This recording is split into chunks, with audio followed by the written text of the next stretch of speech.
All right, everyone. It is now 7 o'clock or 7:01, and with that, we will do a roll call to open our meeting. Jackie, can you please start with the roll call? Here. Here. Here. Present. Here. Present. Here. All right, next up, Pledge of Allegiance. The flag is that way. I pledge allegiance to the flag of the United States of America and to the republic for which it stands, one nation, under God, indivisible, with liberty and justice for all.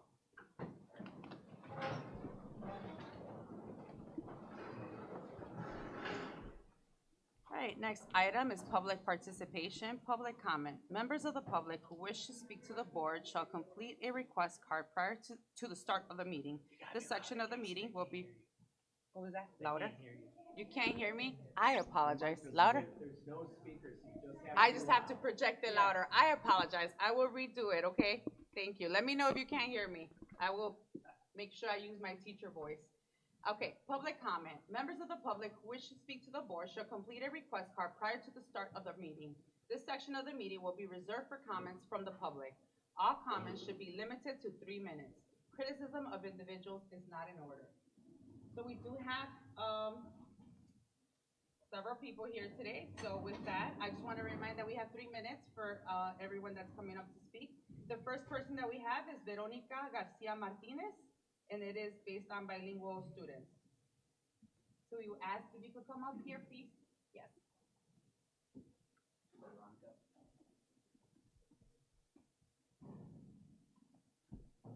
Right here? Yes. Can you hear me? Yes. Okay. So, ladies and gentlemen of the school board, my name is Veronica Garcia Martinez, and Vianney Lopez will continue where I leave off. As a teacher dedicated to the success of bilingual students, I stand here not just as an individual voice, but as a representative of those whose voices often go unheard. The bilingual students who face segregation and systemic barriers within our schools. It is with a heavy heart that I bring to your attention the stark reality that exists within our district, the segregation of bilingual students. Despite progress made in education, there remains a pervasive disparity that hinders the academic and social advancement of our bilingual learners. In my school, and dare I say across our district, the absence of Spanish-speaking counselors and psychologists speaks volumes. Imagine the isolation and frustration of a student and what they feel when they cannot express their thoughts, fears, and aspirations in their native language to a counselor or a psychologist. This is not merely an oversight, it is a fundamental failure to provide essential support to our bilingual students. The impact of this absence reverberates throughout the entire educational experience of these students. It perpetuates the narrative that their language and culture are secondary, reinforcing feelings of marginalization and inadequacy. It sends the message that their needs are not valued or understood, further exacerbating the cycle of segregation. But today we stand before you not just to highlight the problems, but to demand solutions. We demand equitable access to resources and support services for bilingual students. This includes hiring Spanish-speaking counselors and psychologists who can bridge the communication gap and provide culturally competent care. We demand comprehensive language support programs that go beyond mere translation and embrace the richness of bilingualism and multiculturalism. These programs should empower students to maintain and celebrate their cultural identities while mastering academic content in both languages. We demand professional development opportunities for educators to enhance their cultural competence and effectively support the diverse needs of bilingual students. And we demand accountability from our district leadership to dismantle the systemic barriers that perpetuate segregation and inequality. I must acknowledge the progress made through initiatives like the two-way dual language program and the hard work of the amazing educators and coaches who are developing the plans to integrate bilingual classrooms. Yet there's still much more to be done.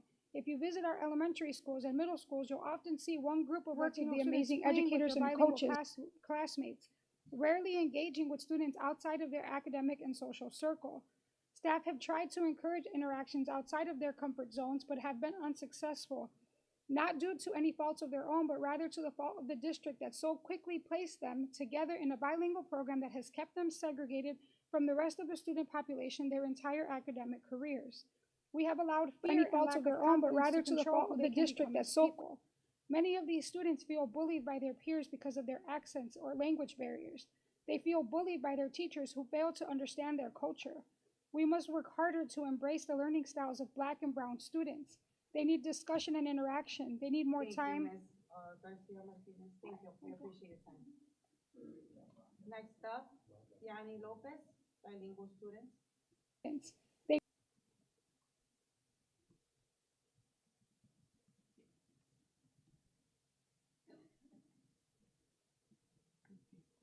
They need more time and feedback. They need a community that empowers them, not limits them. Today, students from various schools come before you to tell you what they have experienced and what they need. Today, I come to you asking for help. I ask you to provide our students with the support they need in the buildings they come to each and every day. We are spread thin and need your help. I understand that there's a teacher shortage, especially when it comes to hiring bilingual staff. When looking for candidates to take on these much needed positions, be conscious of the cultural climate of our schools. Ensure that they are willing to accept our students for who they are and where they have come from. Our students are children, many born here. Most to immigrants who work 2 to 3 jobs to keep a roof over their heads and food on the table. They are babysitters and translators. They are capable yet so vulnerable, and we need to stop treating them as inferior beings. We need to find the staff that will help build them up to be the leaders this country needs. We need educators who see the potential in every child, who understand that diversity is our strength, and who are committed to creating inclusive environments where all students can thrive. By investing in our students and providing them with the support and resources they need, we are not just investing in their futures, we are investing in the future of our communities and our nation as a whole. Jaime Escalante once said, "If we expect kids to be losers, they will be losers. If we expect them to be winners, they will be winners. They rise or fall to the level of the expectations of those around them, especially their parents and their teachers."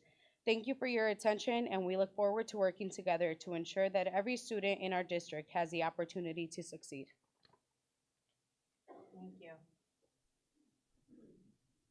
Next person, Kylie H.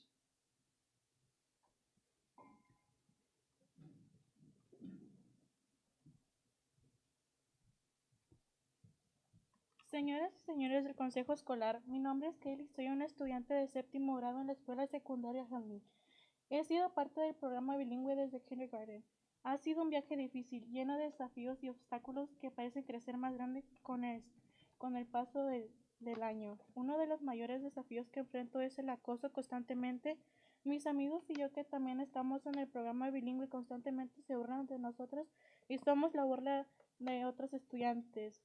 Pero no es solo el acoso que nos afecta, es la sensación de no poder ser comprendidos. Mis profesores y muchos de los estudiantes que hablan inglés simplemente no me entienden a mí ni a mis amigos que hablan español. Nos ven como los estudiantes problemáticos, alborotados, que aunque todo lo que queremos es aprender y tener éxito como todos los demás, he tenido problemas por defenderme, cansada de ser el objeto de burlas por simplemente ser quien soy. Hemos aprendido a leer, escribir, hemos aprendido a trabajar juntos, pero nuestros profesores nos tratan como si fuéramos estúpidos e incapaces cuando estamos luchando a menudo hemos hablado con nuestra antigua maestra, la señora Martínez, para obtener ayuda, pero la verdad hay poco apoyo para estudiantes como nosotros. La mayoría de los profesores no pueden comunicarse con nosotros, y cuando estamos enojados o estresados no podemos encontrar la palabra para defendernos o expresarnos en inglés. Incluso los profesores bilingües a veces nos llaman flojos, lo que nos hace sentir la sensación de no poder ser apoyados y comprendidos. Somos acosados, ignorados, y las llamadas de ayuda a nuestros padres caen en oídos que no nos escuchan. ¿Por qué el distrito nos ignora? Tenemos que pelear para ser escuchados. Hoy nos unimos para exigir un cambio. Exigimos ser vistos, ser escuchados y ser apoyados. Exigimos profesores y personal que nos comprendan y estén dispuestos a ayudarnos a tener éxito. Exigimos un entorno escolar donde todos los estudiantes sean tratados con respeto y dignidad, de cual sea su idioma o origen. Gracias por escuchar y esperemos que tomen en serio nuestras preocupaciones y trabajen hacia la creación de un futuro mejor para todos los estudiantes. Kylie, ¿me permites, por favor, para poder traducírselos para los demás? So I can translate. Gracias.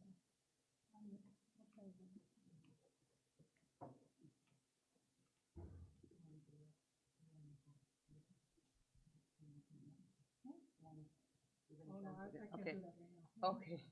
All right. Eduardo Quiroz.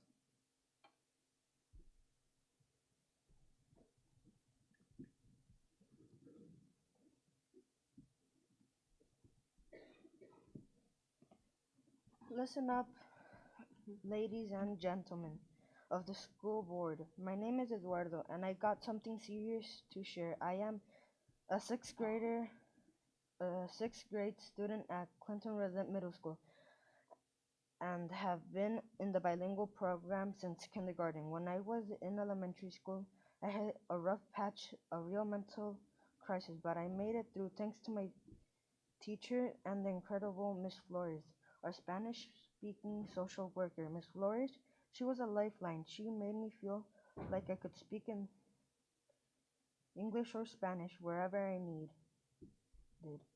But it got me thinking, what about all the other students out there who don't have someone like her? So here's the deal. Every school needs staff who can connect with students no matter what language they speak. This isn't just about me or my cousin. It's about changing lives. Let's set up and make sure every student gets the support they need. Thank you. Thank you. Thank you. Next person, Edith Garcia Paulino.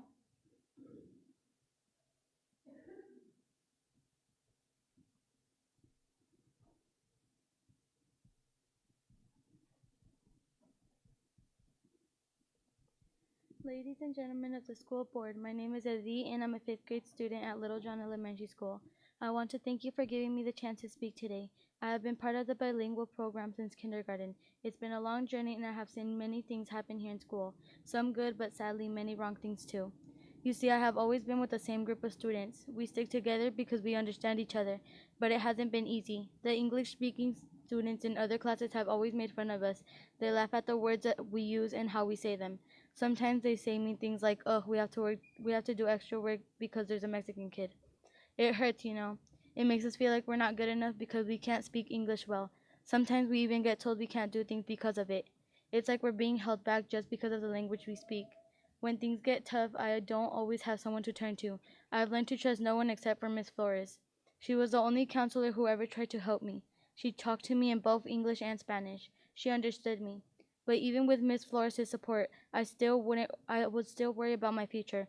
I'm not sure if things will get better. I'm scared about the teachers and people in the community. I'm just not sure. So I'm here today to ask for your help. Please listen to our voices and make things better for students like me. We deserve to feel safe and accepted in our own school. We deserve to have someone we can trust, and most importantly, we deserve to have hope for our future. Thank you for listening. Thank you. Next person, Addison Martinez.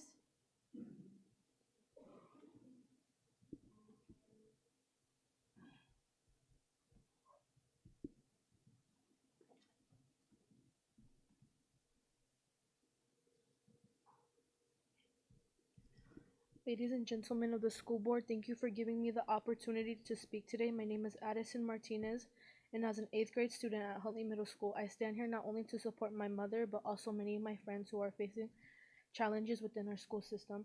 I want to address a pressing issue that I believe affects not only my friends, but many students like them. I see both sides of the situation. I understand that some students may have given up on teachers and feel like no one cares. It's not because they can't do the work, it's because they feel neglected and unheard. I want to emphasize that this issue is not about race, but about culture and language. While I not while I may be sorry, while I may not be personally impacted, it pains me to see my friends denied the same opportunities I have. They are restricted from taking certain classes and accessing the same resources. They lack support in crucial subjects like math and science, resorting to Google Translate to navigate assignments. Have we considered providing extra classes for them without making them feel inferior? They deserve quality assistance, not just someone who barely understands their language. Our current staff, though busy, is not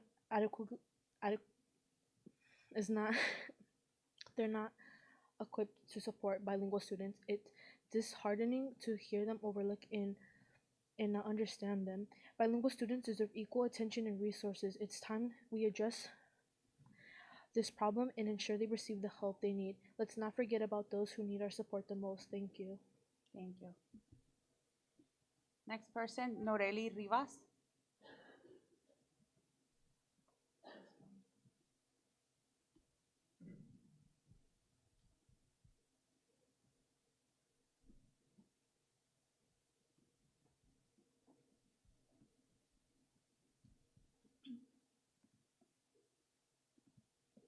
Hi, my name is Norelli Rivas. I am a student at Clayton Rosette Middle School. What I think would be best is to be able to celebrate every culture and every race, not just one. For example, when it was Black History Month, we did an assembly, 3 people came in. The chief of police and I believe the principal of Hunley. I don't remember the last one. See how we did a assembly for Black History Month? We should be able to do an assembly for every race and culture. Black History Month isn't bad to celebrate or learn. I just think it would be best to celebrate and learn about every race and culture, to bring people in to tell their story. Another thing is we do learn about cultures and races in the classes, but when it's the Day of the Dead or Hispanic Heritage Month, we don't celebrate, we just learn. In my personal opinion, it would be best for Latina or Latino students to learn and celebrate, or any other race in particular, to be able to do an assembly. Not only that, but every race takes a part in history, whether different time period or different experiences. Why shall we call this America if we can't even unite as people? Why should we teach history in school when we don't even go down to gyms and have an assembly for every race for every month? Thank you. Next person, Brenda Garcia.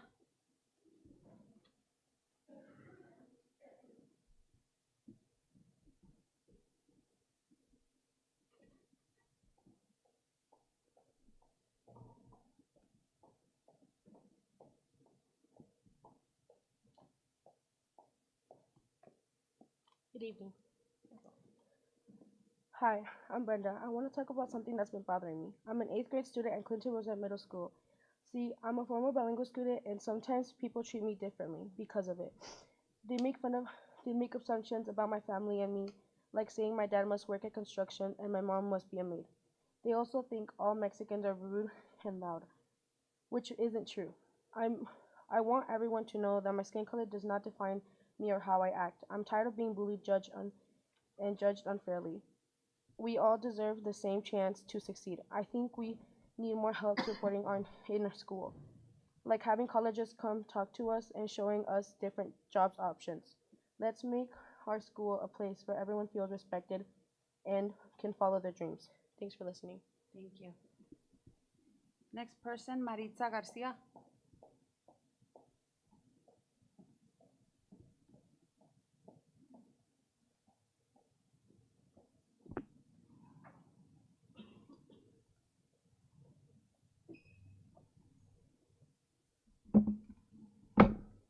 Good evening, ladies and gentlemen of the DeKalb School District. My name is Maritza Garcia. I'm a junior at DeKalb High School, and today I will talk to you about my experiences as a Mexican bilingual student.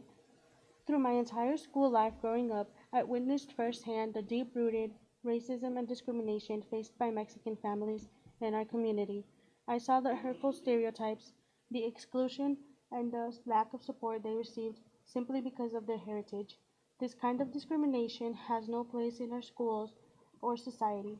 Every person deserves to be treated with respect and dignity, regardless of their background. It is our responsibility to stand up against racism, to advocate for inclusion and equality, and to create a better, more welcoming environment for all.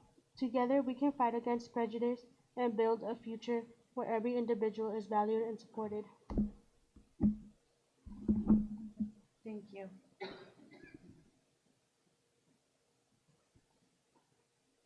All right, next person is Mr. Mark Sharbat, Property Taxes and Board of Reorganization.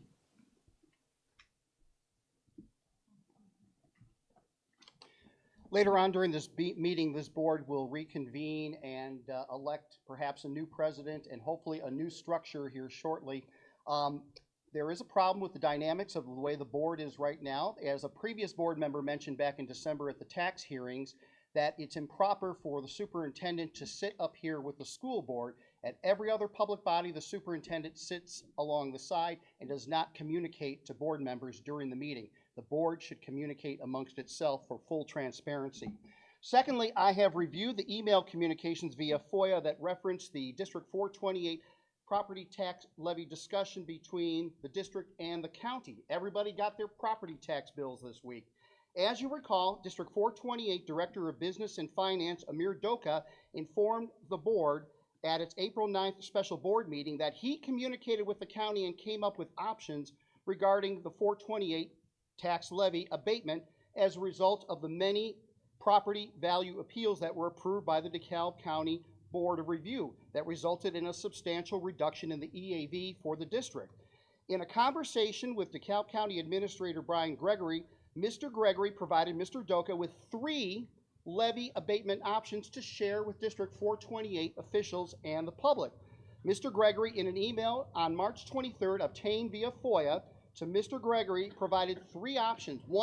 First option was make no changes. With this option, you would see a tax increase of about $364 per house. Option 2, abate down to 5.52, which would mean every taxpayer pays about $100 or so more to District 428. 3, and this is the option that was not presented to the board, and it's a shame that it wasn't, because it was to isolate and neutralize the impact on existing property owners and only pick up new constructions.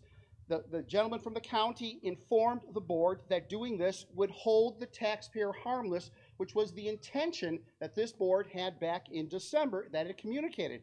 However, when communicating with District 428 School Board, Mr. Doka only included 2 options. He failed to include that 3rd option that was provided to hold the taxpayer harmless.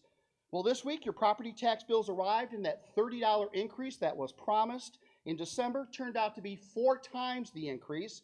Taxpayers anywhere from $100 to $120 more. I decided to take a look at those on this board who are sitting up here who were in favor of the tax increase. Minerva, your school district 428 portion increased by $78. Christopher, yours by $94. Andre, yours by $105. Stephen, yours by $108. And for full transparency, mine went up by $107. This is not the $30 increase that the public was promised. Now, I looked up Vanta and Ariel. It appears you don't pay property taxes. Daisy, you got lucky. You live in Afton Township. You paid less. Thank you, Mr. Sharvat. Mr. Doka was Thank not you, Mr. truly Sharvat. transparent. And by the way, for the people sitting here, Thank you, Mr. Sharvat. you We should have a appreciate speaker you. set up, because these students who spoke should have been heard Thank you. by the group Thank you, here. Mr. So Sharvat. We please, appreciate next time you. you have a meeting here, set up a speaker Thank so you. everybody can hear. We appreciate Thank you. Thank you. All right. Next item is board correspondence. Do we have any board correspondence? I had an opportunity to attend for Parate. Can y'all hear me? I think I need to. I'm sorry, Mark. Anywho, it was a conference in Texas. I had an opportunity to see some of our cabinet present, which was really amazing. It's one thing to sit here on the board and see the things that you all present, but to see you in action, I felt so proud. And not only was I proud to see you all, but the people at the conference coming up to me days later, talking to me about our district and how impressive we are. So I just want to thank everyone who attended the conference, who presented, and the teachers and all the staff in the schools, because really they were highlighting a lot of the work that you do. So thank you. Any other comments? It feels like it was ages ago now, but they did the production of Grease at the high school last month that I was able to go and attend. And one thing I can say, whether it's academics, whether it's fine arts, everything that I come to these buildings for, every event that I come to, it is just amazing how, there's nothing but bad things. Things in District 428 look scary. This is that. I can tell you every time I come here, I am impressed by the amazing things that our students continue to do. I'm impressed by the ways that they excel in every field that we have them in. So I just genuinely want to say I am impressed by our students and the work that the staff in this district does to get them there. So I just want to honestly thank especially our retirees tonight for everything they've done to get this district where it is today. Thank you. Thank you. Any other updates? Our student board member is doing great things as usual. That's why she's not here, but things are going well with her in the mini board. Awesome. I did have a couple of things. Today, in previous discussions, we have often discussed whether or not if we should be moving any items from information to action, if it has to do with like pressing items, whether it's due to timing or whether it is due to issues that have to, sometimes things happen, for example, if our students have to go from, into, or they win a competition and they have to move to an event that is time sensitive. So in certain situations like that, and in previous boards, we had discussed the possibility of moving items from information to action, and they were annual items or obviously due to time sensitivity. So I know that there were some concerns in the last couple of meetings with some of us feeling like, okay, whether or not some of these items needed to be moved from information to action. So I kind of just wanted to see where everybody stands on that, and if we are still on board with annual items that are just renewal contracts that are like state mandated, or sometimes Kyle often brings us some of those contracts for renewal. If those would be something that we are still considering as it could be, we're okay with it being information action if it's due to time sensitivity, or if we're not, or where are we at with that? I know I brought it up. I prefer, in my opinion, that we did information one meeting and action the next, just so we have more time to think about it whenever possible. I understand not everything can be, but it's my thought. And I agree with Steve, and I think also giving transparency to taxpayers and to the community. I think when there's a trip or we've got to get a flight for someone traveling somewhere, that's okay. But when it comes to other things that taxpayers and the community, employees, anyone, giving us even time to look at it and information and action same night, because sometimes the information's not there for us to have time to look at it too. Stuff's put in at the last minute. And we need time to review that, and also time for everyone else to see it on the docket. Okay. Any other thoughts? All right, so again, then moving forward with meetings, again, if they're time sensitive, then we're okay with them being put as information or action. And then annual contracts, are we not okay with those? Those are, we want to bring back for information then action? Is that what I'm hearing? Yes. Okay. All right. Thank you on that. All right. Oh, that's actually it for me. I already actually summarized the information about the Preparate conference very well. So we are always excited to hear about everything that you all are doing, and especially to see all the things that our students are doing or actively involved in. Please note to the students that were here today, we do actively take information, all the things into consideration, and we do encourage you also to participate in our mini board that our student board member, Jenna Zimmerman, is actively running. We do invite students to actively participate in that so that your voices are actively being heard through that as well. So I want to not only say to the students that were here today, but to any student that wishes to express any concerns to us, we are always happy to hear them. But Jenna has been doing an amazing job of bringing not only that information to light for us, but also creating action items for us and working with Dr. Garcia Sanchez to actually create opportunities for us to move those concerns into action items. So we are actively listening to student voices, family voices, and all of those things through the committees that family members are actively, our community members, family members, and students are actively participating in. So we do appreciate the information that is actively brought to us. So we thank everybody that that brings that information to us. So with that said, let me see. We're gonna go to student board correspondence, and like Ari said, Jenna is active, very active throughout our district.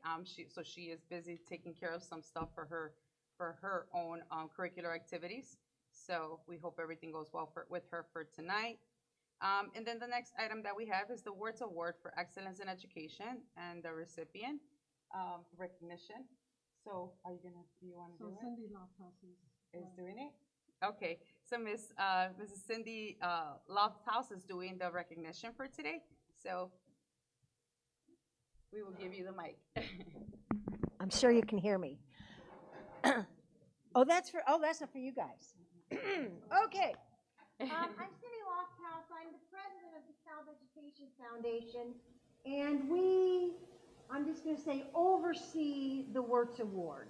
The Wirtz Award is for an educator, not just a teacher, an educator in District 428 who is innovative, who loves their students, who just goes above and beyond. They are nominated by a peer, and then there are letters of support typically written by teachers, administrators, students, family members, parents, not their own family, but, and then there's a committee that's made up of community members. There's one member of DeKalb Education Foundation that's on that committee, and then there's a couple people who have won the Works Award in the past that are on it, and then there's community members and some people from NIU. So it's quite a committee. And this year, it was just an awesome group of people that were nominated.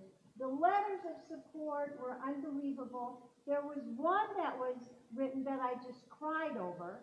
I couldn't vote, but it was a wonderful, wonderful year for the Works Award. And I feel like everything else in District 428, we're back. You know, we're back. Everybody's getting back into it. So it was a wonderful year. I'm going to call up each of the nominees and tell you what school they're at, and I'll have them stay here. And at the end, I will introduce our Works Award winner for this year, and he's going to speak for just a few minutes. All right, so first, from Lincoln, we had two teachers from Lincoln who are co-teachers. And it's Sarah Hawkey and Sam Peters. Would you come up? I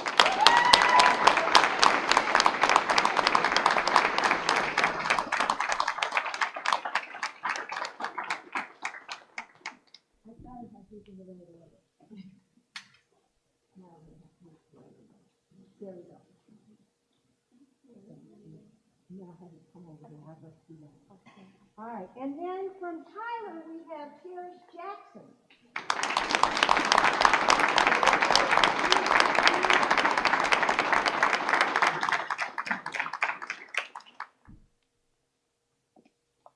From Little John, Amy Russell.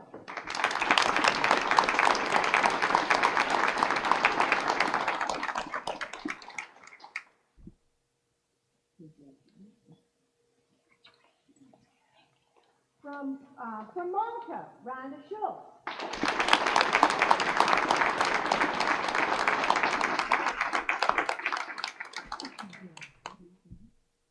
And from DeKalb High School, check out the last name, Michael Walcott.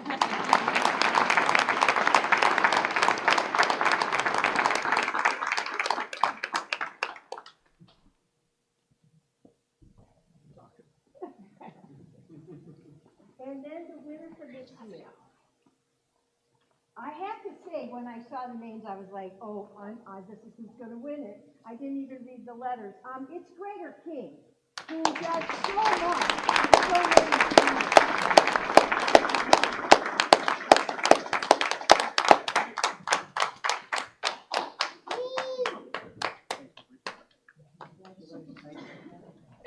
Do I come around here?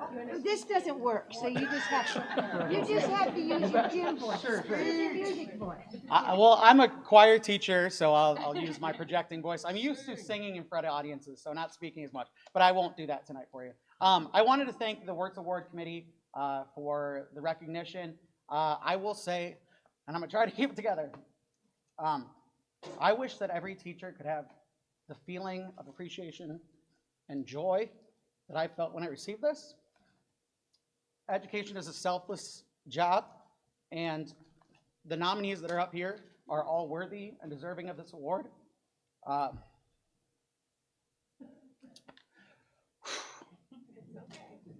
The students that spoke tonight, for those who don't know, Norelli Rivas, fantastic artist. Brenda Paulina Garcia, phenomenal vocalist. She was selected as our solo and ensemble winner for this year. Eduardo Quiros, one of the biggest hearts you could ever experience. I do it for them. So I want to thank you all for this recognition. It means so much to me. Thank you.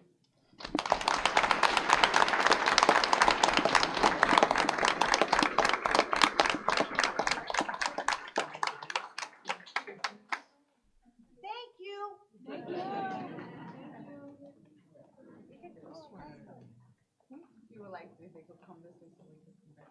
Could have all of you come this way so we can congratulate you? Come back.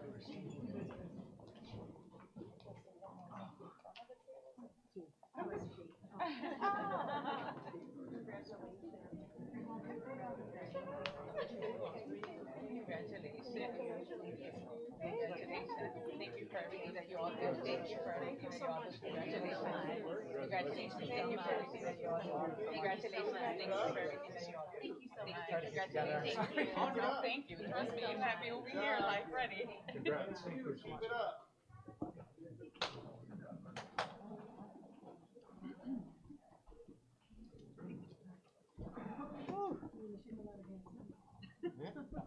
How do we follow after that, right? Follow with everybody Ooh, else. You gotta oh my follow. gosh. I'm an educator myself, so of course, that definitely hit home for me. Thank you to everything that everybody does. We truly appreciate it. So congratulations to the nominees, and of course, congratulations to the winner. The next item that we have here is the recognition for the service awards that will be presented by Ms. Deetra Salas. Good evening, everyone. So happy to have so many people here. We are excited as a HR department, as a full administration, the Board of Education.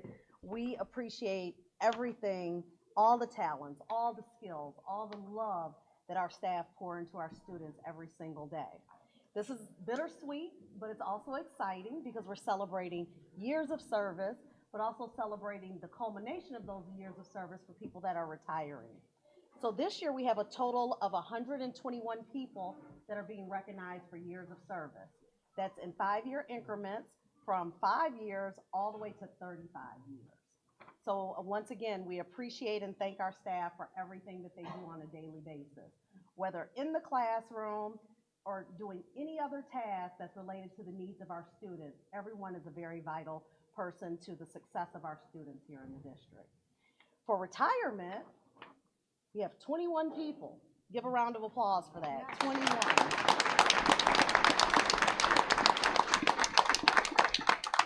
So if you look at board docs, you will see there is a program that lists everyone's names. There's also a presentation available there. So for our retirees, you can download that and save it as a memory as you are departing the district and or celebrating your years of service. But we want our retirees to come forward. As I mentioned, we had 21 this year. Unfortunately, all were not able to be with us tonight because they are coaches, they are tutors, they are moms, dads, grandmas, grandpas, referees. I heard one's not here because they're refereeing. So we have a couple here this evening, so I'm going to ask you to come forward on this side, very similar to the Wirtz Awards. Retirees, come on up.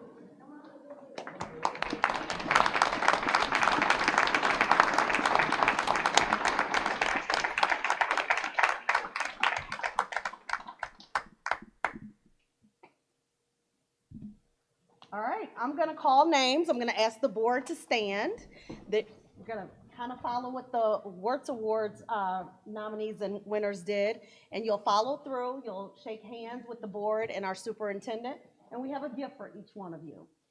So that everyone knows they get an apple with their name engraved on it. It's a candy dish or a trinket box, and then they get a gift card, and they've gotten roses tonight. We had a little reception for them with some cupcakes. And again, we just want to thank you for your time here in the district. They're not done yet. The last day of school is the 22nd, and they're working up to that very last day.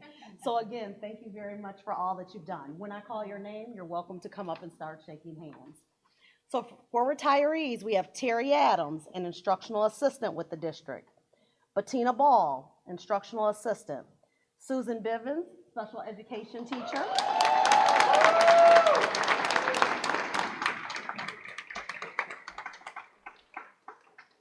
Nancy Effler, instructional assistant. David Elliott, industrial occupations teacher.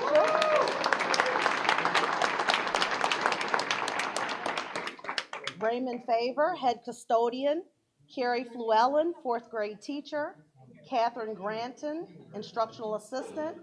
Jenna Groves, head cook. Virginia Hammerberg, health education teacher. Sherry Honeyman, instructional assistant. Susan Cladd, instructional assistant.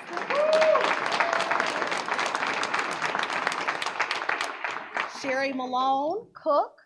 Rhonda Maney, office professional. Karen Peterson, human resources coordinator. Susan Peterson, instructional assistant. Michelle Rogers, office professional 3. Renee Shukas, science teacher. Vicki Stanton, head cook.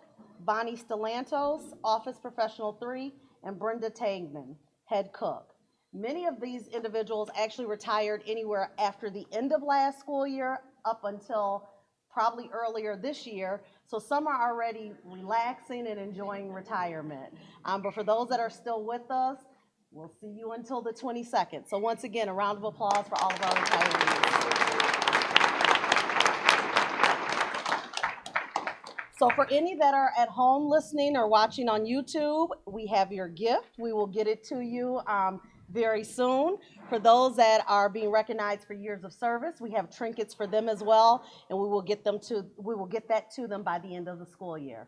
Thank you very much. Thank you. All right.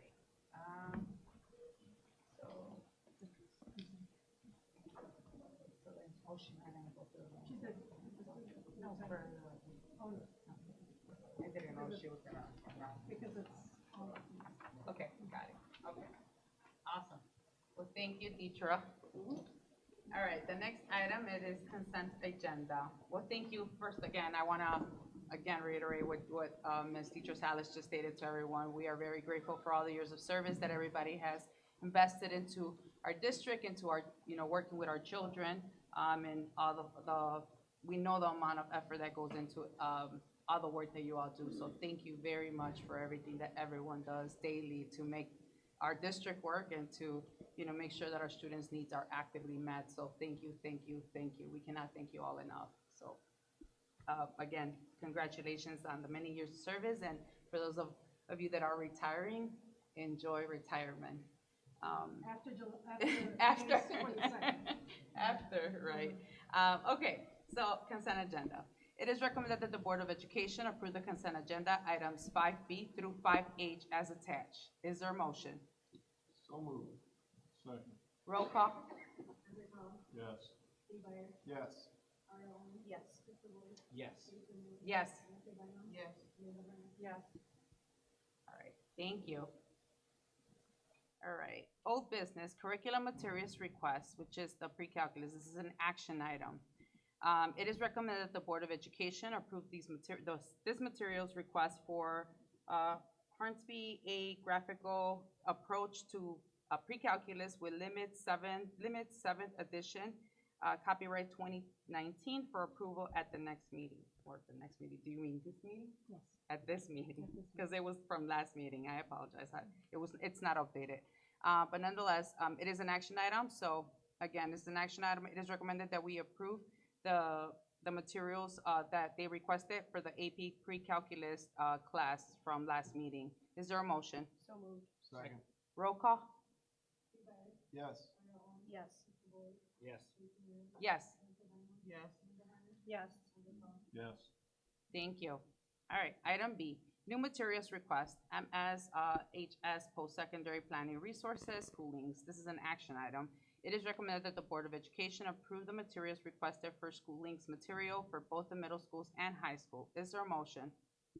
So moved. Second. Roll call? Yes. Yes. Yes. Yes. Yes. Yes. Yes. All right, thank you. Item C, Teach Town proposal, developmental communications and life skills intensive curriculum proposal. This is an action item.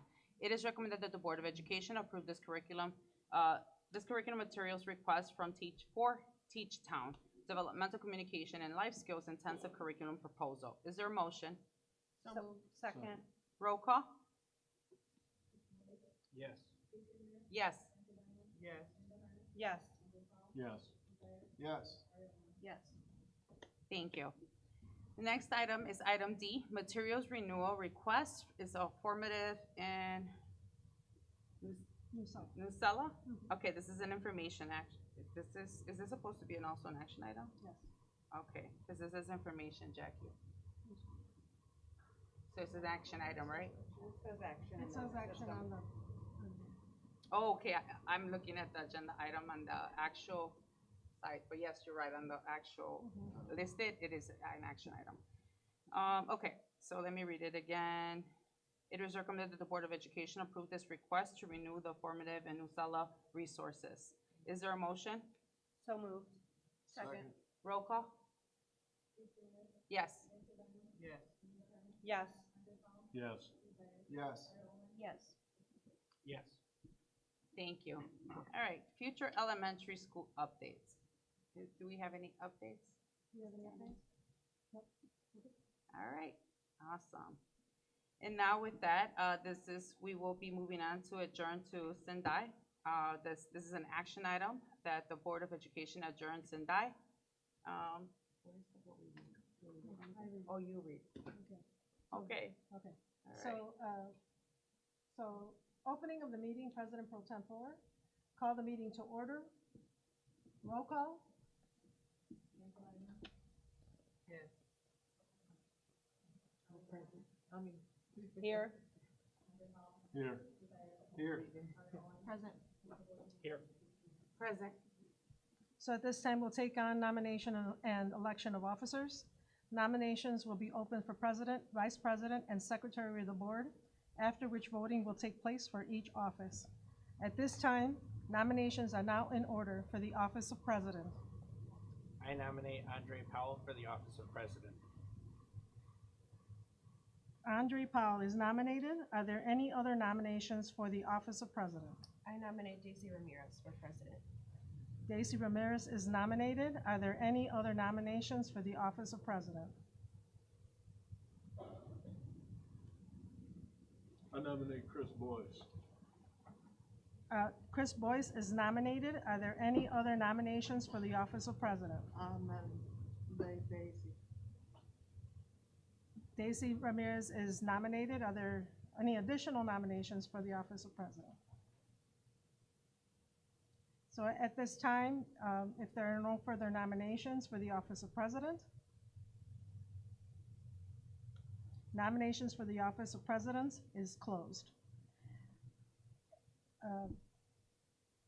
Okay, so we will be calling a roll. Jackie, please call the roll for voting on the office of President. At this time, each member should respond with the name of who they are voting for.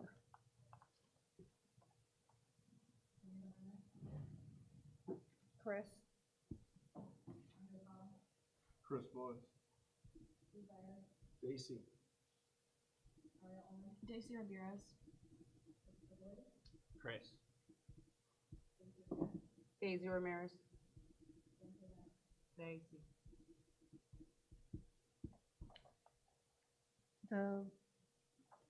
From the count of the votes, there are 3 votes for Chris and 4 votes for Daisy Ramirez. Daisy Ramirez is now the president of the Board of Education. I will turn back the meeting to Daisy Ramirez. Congratulations. Thank you. And then we start off So you need to do the other same elections, thing, but Vice with President. okay. We start reading from. So here, so you're going to, nominations are now open. Okay, so nominations are now in order for the office of Vice President.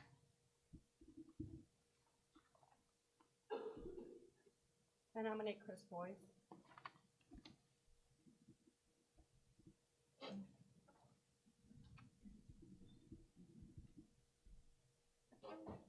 Any other nominations? I nominate Steve. And I would like to nominate Ari Owens.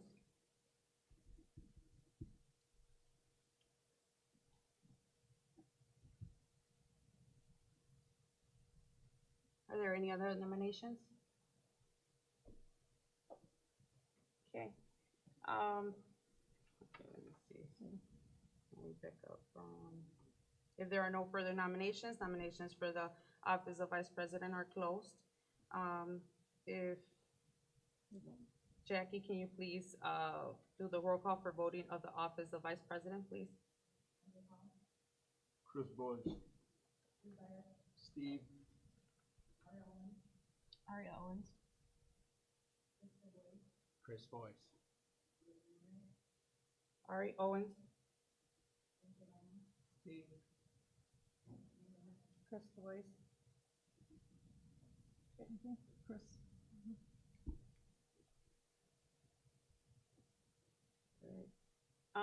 Vice President is, And now it's officially the Vice President, Chris Boyce. congratulations, Chris. Congratulations. And then we do the nominations again. Nominations are now in order for office of secretary. Are there any nominations for office of The board secretary? secretary. The board secretary. I nominate Ari Owens if she would like to continue the position.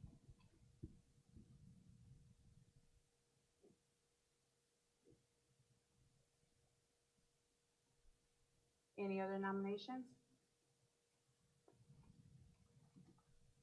All right. There's only one, let me see. If there's only one member nominated, board clerk should call the roll call to elect. Jackie, can you please do the roll call for the Yes. office of secretary? Yes. Yes. Yes. Yes. Yes. Yes. Thank you, everyone.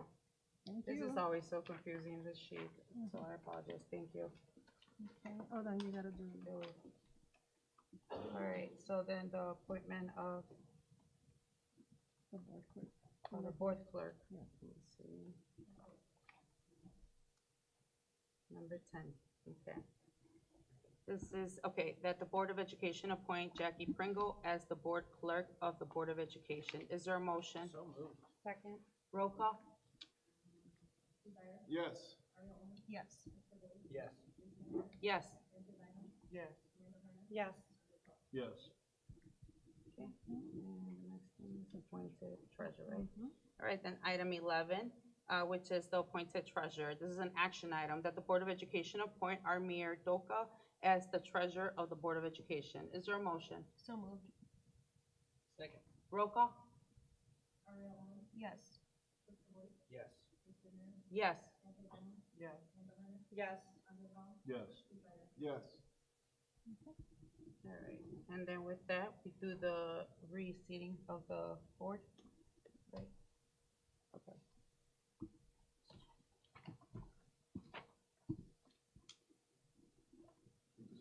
Yes. Yeah. Chris, over here now.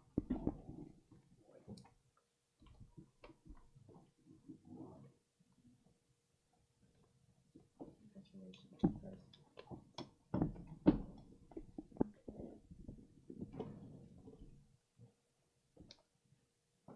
All right, this is for another new business and administration. This is item A, which is food service management bid. This is a contract award. This is an information discussion item brought to us by Mr. Amir Doka. So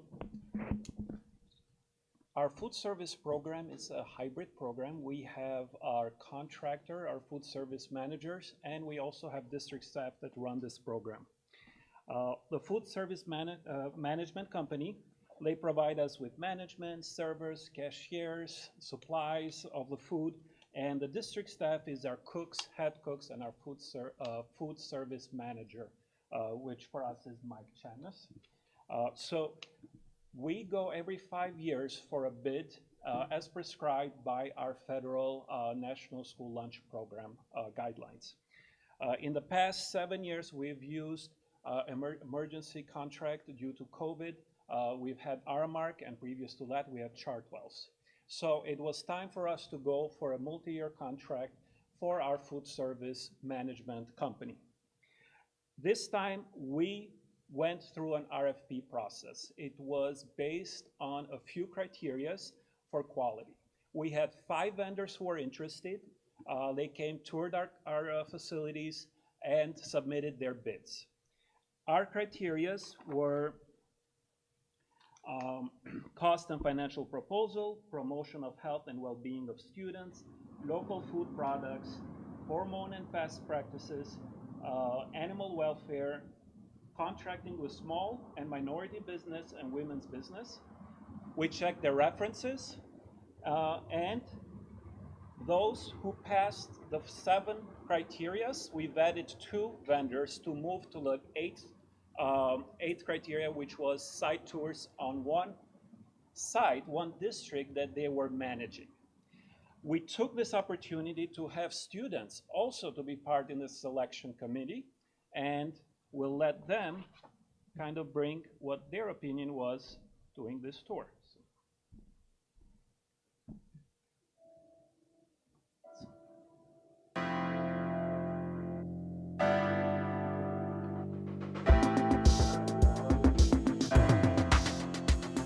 All right, Jayla, how are you?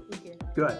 Why did you want to participate in helping the district select a food service vendor? To help the students have a better variety to pick for lunches. Okay. What did you like most about that day when you were able to visit? I liked how each grade from elementary, middle school, and high school was able to pick and give their opinion about the foods. Okay. Were you able to taste any of the foods? What did you think about when you had the taste test? I think they were really good. What was your favorite food that you were able to taste? Do you remember? The parfait. Parfait. All right. What else do they have? It's different than what we have now. They had stir fry, they had burrito options, they let us pick a panini if we wanted to make one. Very cool. That's fun. So you feel like you were able to give your voice, your feedback about the next food vendor? Yes. All right. Hello, my name is Samaje Cooper from DHS. I'm a freshman, and I went to this taste testing thing for the school board, and what I liked about it was the bus. The bus was pretty cool, and the overall operation of it was pretty cool. What did you like most about being involved? I really liked getting to be around other people and mostly missing school. Getting to see other schools and what it looks like in there was really cool. Hi, my name is Nathan Tumnero. I'm a junior at DeKalb High School, and I took part in the taste testing event. What I like most about this event is that this event meant that us students had a say in the food we had in our school, and we had multiple options to choose from. What I also liked about this event was the hospitality of not only the adults in District 428 and the adults that organized the event, but also the teachers and adults that were a part of these other schools and districts that we went to. There, yep. The winner and the highest scorer was Organic Life. Organic Life will be bringing some exciting program enhancements, and we will be finalizing and sharing them with you as we go along. The contract for next year will be 2.996 and 2.9 million. This is reimbursed by our National School Lunch Program. We have brought them here today to introduce their program and for the board to kind of get a feeling of this company. We're bringing this as information, and the approval will come in on the next board meeting. But I would like to present Jillian Scholl and Jonas Falk with Organic Life, and I'll let them introduce their company.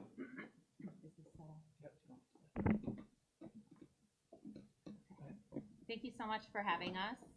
I'm Jillian Scholl, the Vice President of Business Development at Organic Life. And I had the pleasure of attending the site visit at one of our school districts that we currently serve. And it was a pleasure to have your students and staff come and visit. For me, a core memory in my career will be their excitement, honestly. The variety of food that they saw and experienced and how much they loved how it tasted was overwhelming. So just wanted to thank you for that, for having them come for that video. That was wonderful. And thank you for having us. And this is Jonas. Hi, everybody. Again, just want to echo Jillian's sentiments. Thank you so much for having us here. My name is Jonas Falk. I'm the chairman and CEO of Organic Life. Probably not the best thing to say in a room full of educators, but I dropped out of college 20 years ago to start Organic Life. Out of my apartment, my first school, I served 32 meals. I was a chef. I had terrible food in high school, and I couldn't figure out why the food was so bad. And from my fancy French restaurants, I trained in all over Paris and Rome and Europe, learning how to cook. I figured there had to be a better way to cook school lunches.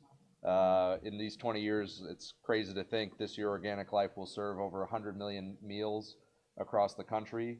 But Illinois is my home, and that's why I wanted to be here personally. You guys will all have direct access to me. We are so excited to be at DeKalb.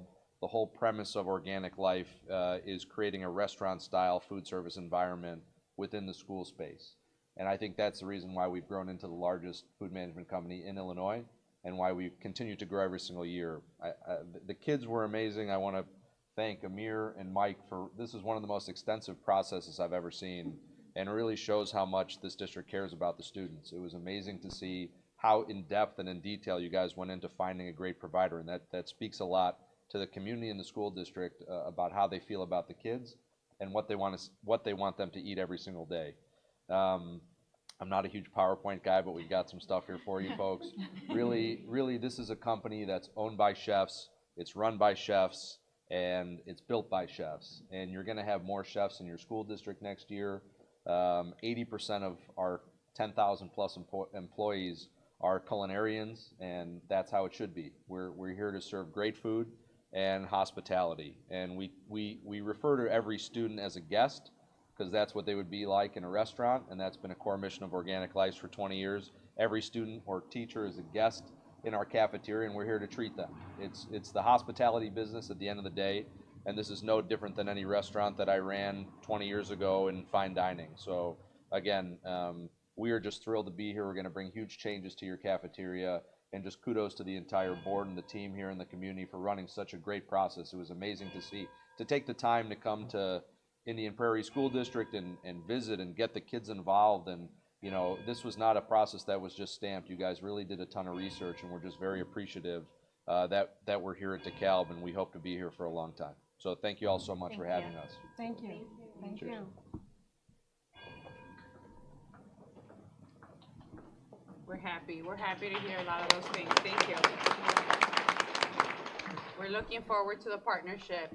We are really excited. And one of the things that you just mentioned that we often heard at the conference that Ari and I had the pleasure of attending with some of our staff members from the district, teachers and principals and directors and our superintendent, was that we are actively making sure that, you know, we are bringing the student voices and centering them.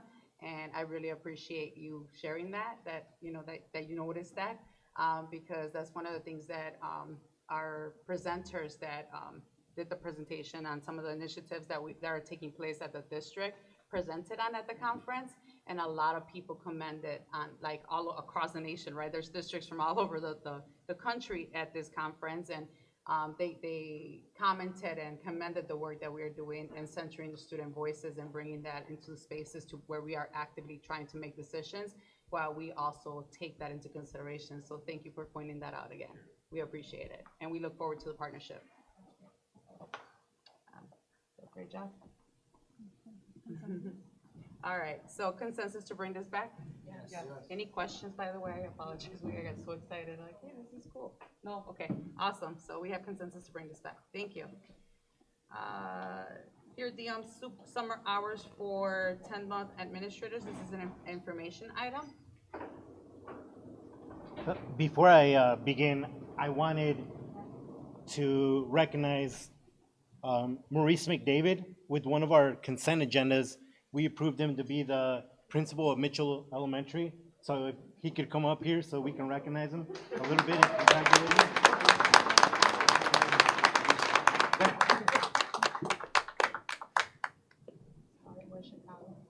So good evening, everyone. We're here today because last year we came to all of you and we asked for additional hours for our 10-month principals.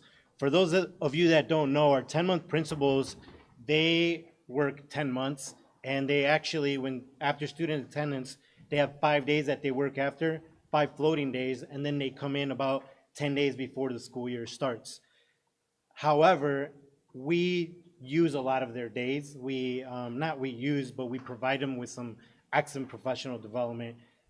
which takes up time for them preparing for the school year and for ending the school year. So we're here before you tonight asking for our 10-month principals.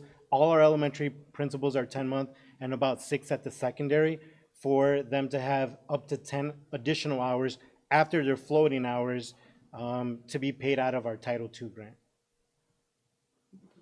Any questions? And this is an information Yes. item. Okay. Any questions about that? No. No. Okay. Thank you. Consensus to bring this back? Yes. Thank you. All right, and then the next item is the 2024-2025 salary and benefits for unaffiliated staff. This is an information item brought to us by Ms. Beatrice Salas. Good evening again. So annually, Human Resources brings this to the board. It is a matrix that includes all of our unaffiliated staff and what their benefits look like in addition to their salary. There's no changes to this document this year from last year, but annually you approve it for 1 year, so we're bringing it back to you for approval for the 24-25 school year.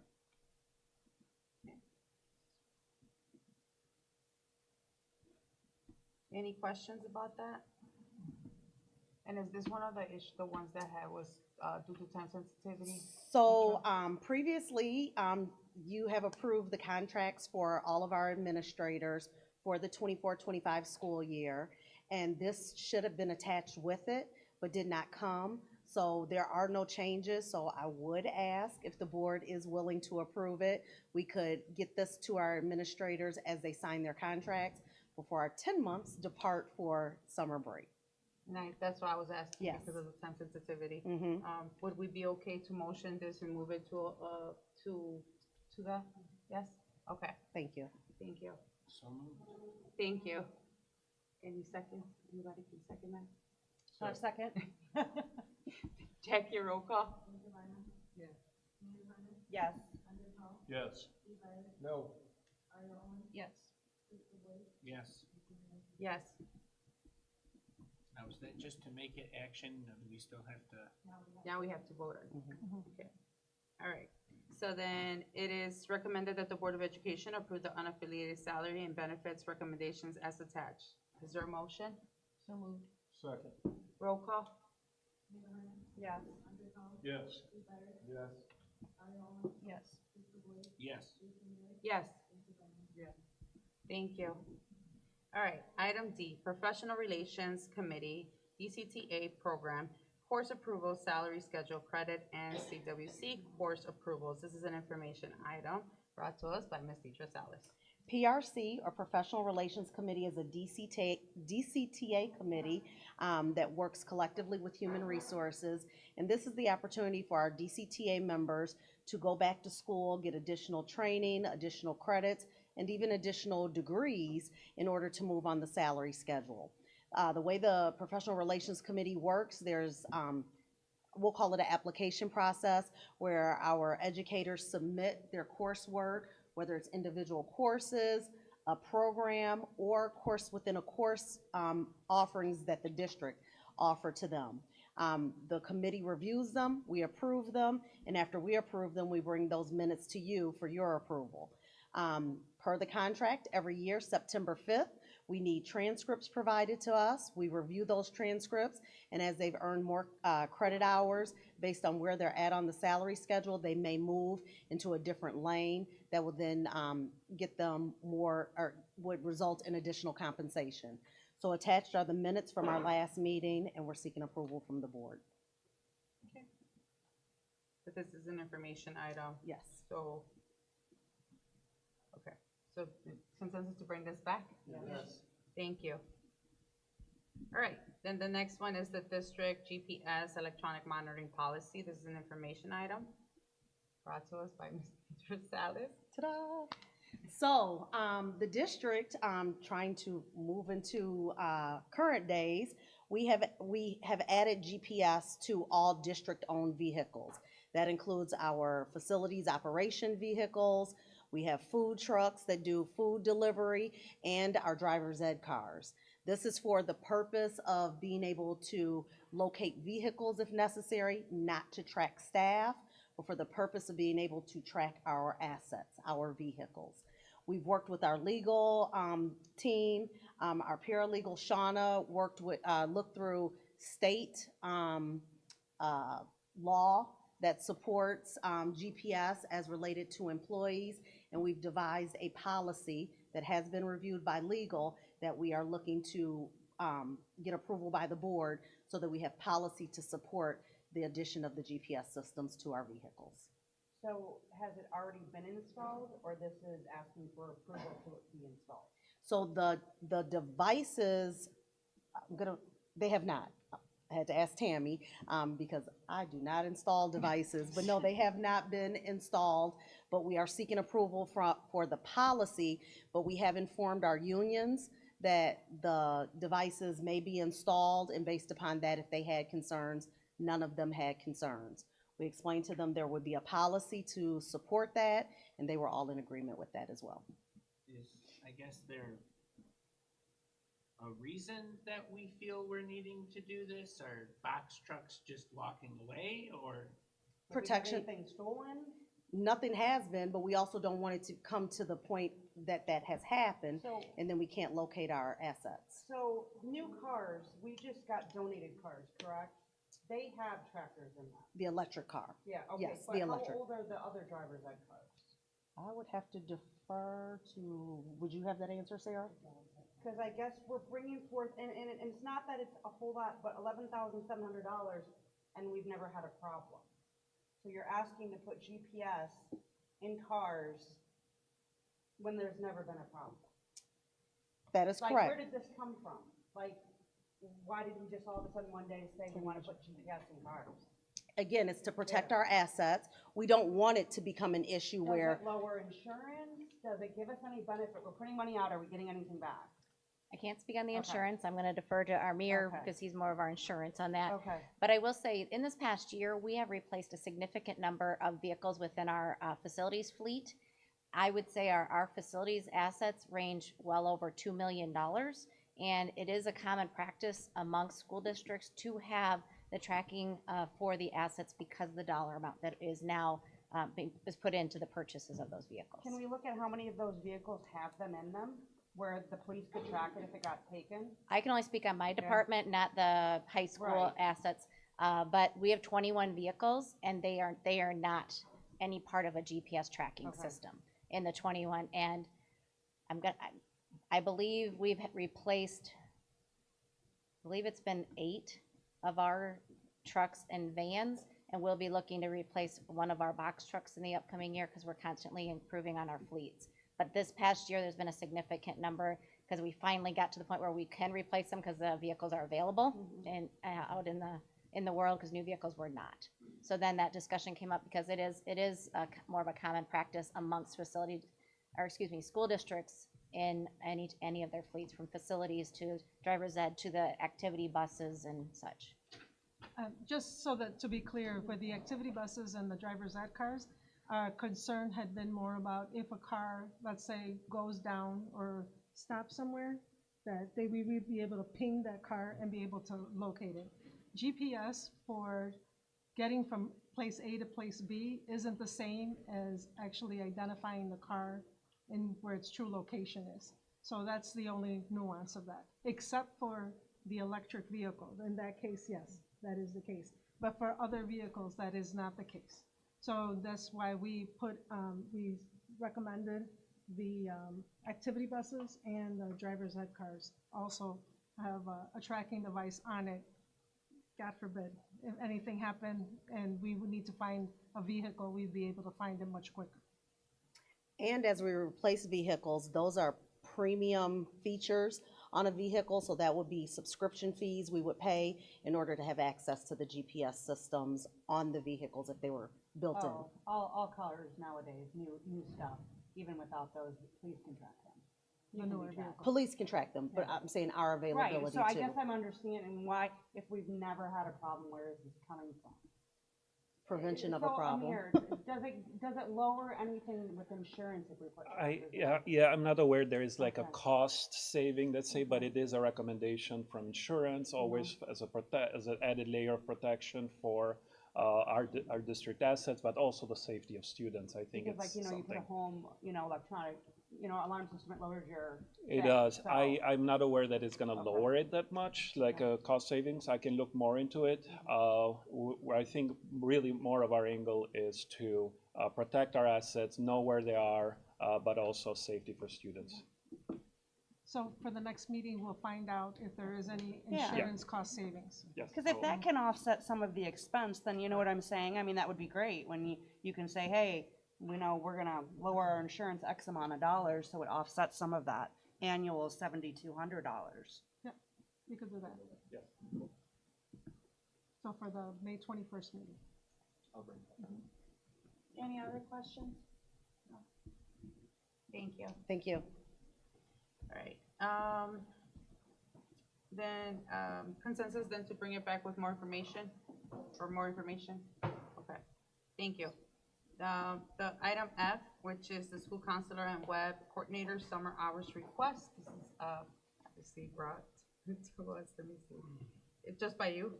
Kyle? Yep, just me. Okay, Mr. Kyle Gertis. Good evening.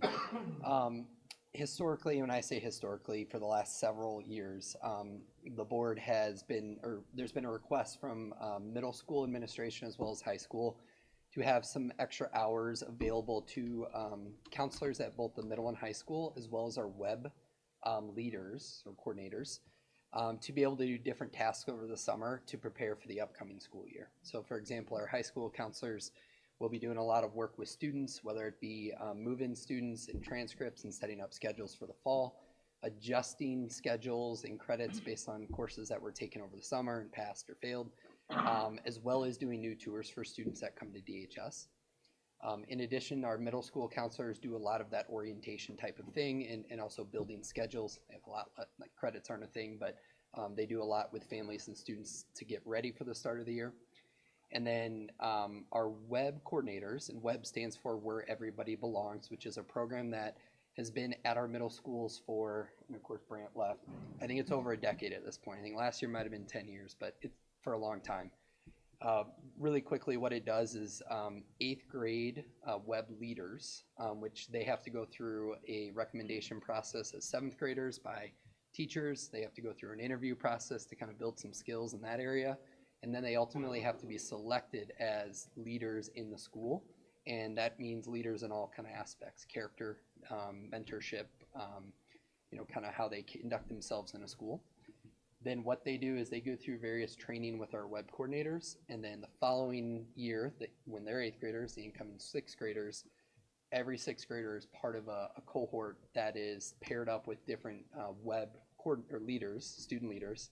And they do various activities. The big kickoff is orientation to start the year, but then there's things that are embedded throughout the year to kind of help acclimate students to the middle school, answer questions, make sure they have a place where they feel connected. And so it's a really, really cool program if I'm going to add my 2 cents to it. So with that, when you add up the hours, which are at the per diem rate for the teachers, the total cost would be $95,819.53. That includes TRS costs as well as the Medicare costs associated. Any questions? This is for the summer, Kyle, you said? Yeah, it would be for the summer.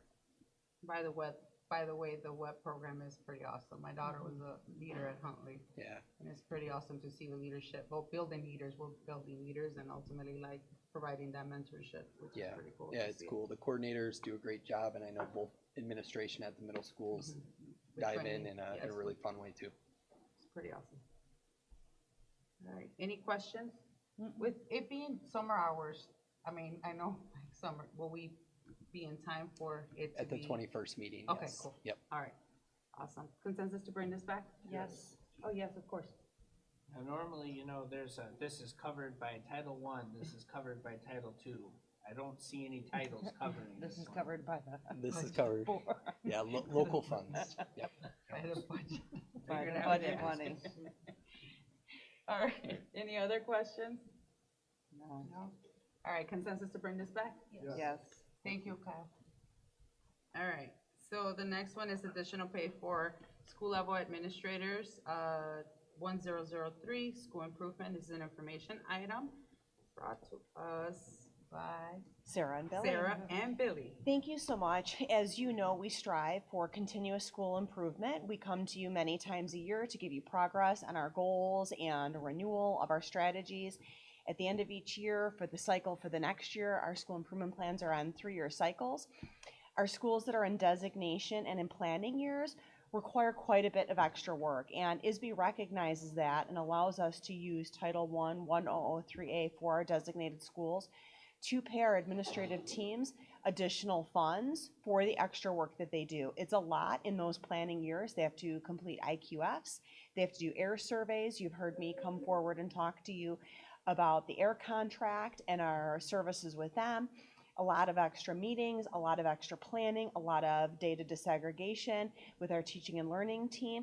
So we come to you tonight to ask if we can use our grant funds to pay the building administrative teams, the teachers, and other members of our school improvement planning teams do receive extra pay. So we are asking to use grant funds as allowable per those grants to provide extra pay for our administrators in those planning years. Any questions about that? No? Consensus to bring this back? Yes. Thank you. All right, the next item is digital marquees. And that is brought to us by Ms. Tammy Carson, Ms. Teacher Salas, Billy, Sarah. Hi, everybody. This is a teacher vacancy. Teacher, okay.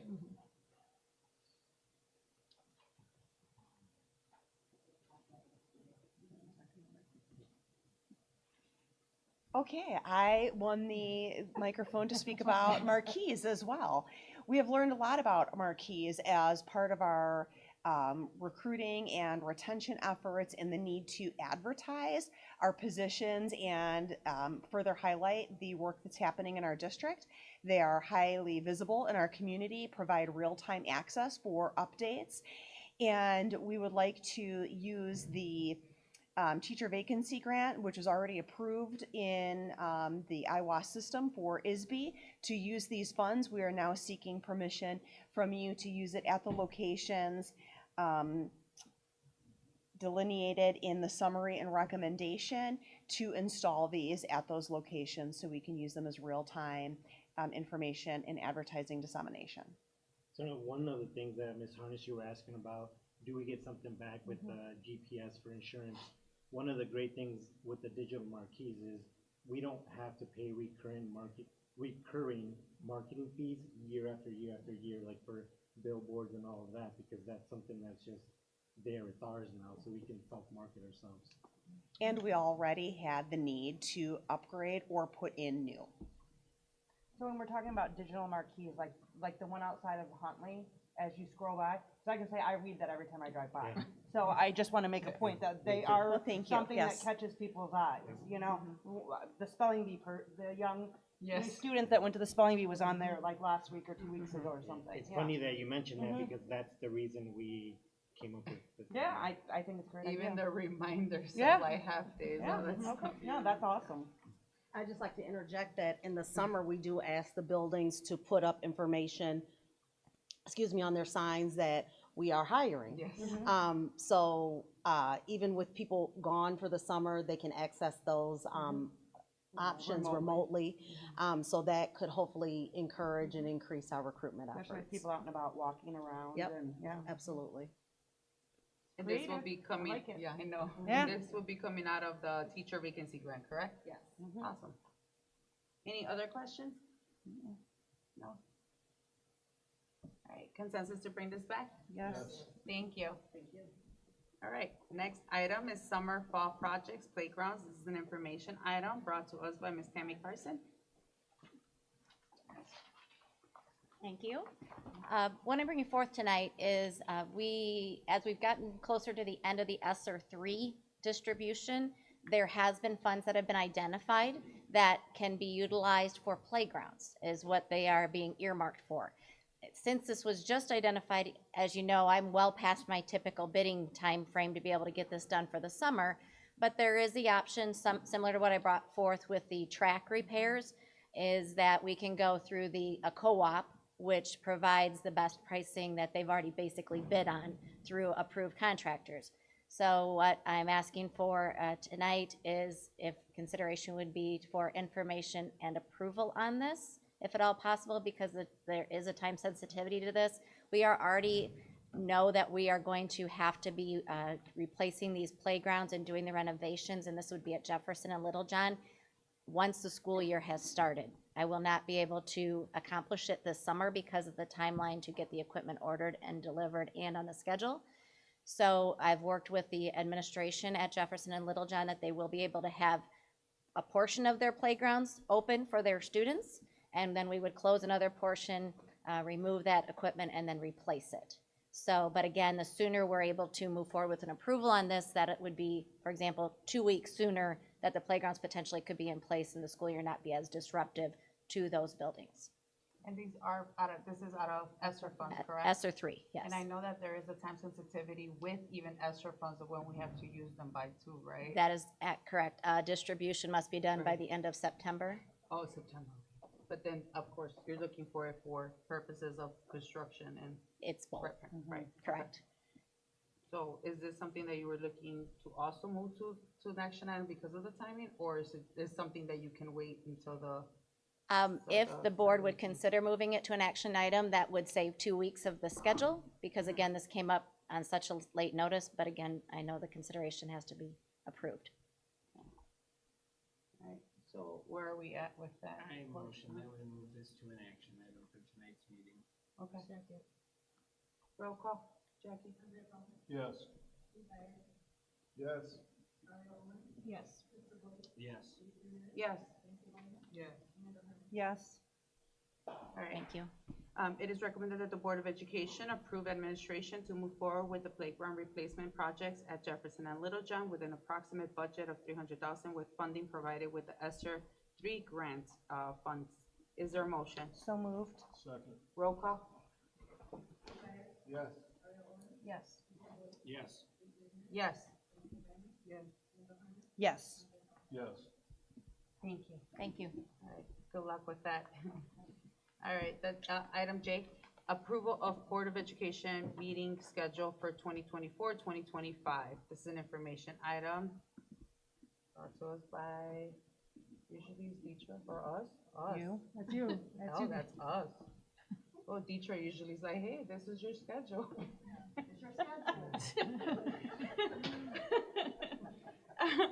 Are we okay with the schedule? So it's basically the same. Every same, Tuesday, first Tuesday, Yeah. third, and then in November, it's the middle week. Right. And then, December, no. Are you January. doing January? We only usually have one. One. We're adding it? Okay. Oh, this time it does not, so we're. You don't want to give us a little break there? You can discuss that. If you want to discuss that, you can discuss that. For this year, could we look into if we don't have closed sessions or things, starting the meetings at 6 p.m. versus 7 p.m. so everyone can enjoy dinner and life a little earlier on days we don't have closed session? You want to have dinner earlier? No, So to get out to early. have the board meeting at 6 instead of 7, I if don't we don't care, have yeah. any closed session, discussions. If that works with everyone's work schedules. I'm okay with it Yeah, I'm fine. personally. What about everybody else? Yeah. Yes? Does that mean closed session would start at 5? Just question. Well, for the Minerva, or Dr. Garcia Sanchez is asking, what about whenever we have closed session, we will start it at 5, would that be okay with Or do we people? start that at 6 and bump the meeting to 7? That's more what Vanta, I'm how does it talking work? I mean, like everyone's work schedule, how does it work with everyone's work? Oh, you get off at It's 6, okay, so 7 that's, is- so no, let's keep 7 then for Van, Okay. I mean, Vante. Okay. You can make it work? Okay. I'll make it work. I just, It's you know, I mean, That's it's, nice. Okay, so we are okay then with moving it to that time? Yes? So Okay. wait. So- Just for clarity, we're doing the calendar first. 6 o'clock. So Amanda had brought up January, so normally in January, we don't only have that second meeting, it's not the first meeting, and I see that we have the 7th and the 21st. I mean, I don't Okay. care. I mean, Right. I was just bringing it up because that's, 'Cause I'm just normally calling it out. We yes, you are don't. right. Normally Yeah. we do it, we have anything that we have to take care of, we usually do a special board meeting, otherwise we normally have one meeting. Jackie, like normally based on how our schedules have been looking and based on like how, like the things that we have had to do, like additional meetings for, does it look like we need an additional meeting for the January one, or would we be okay, we just had the 21st?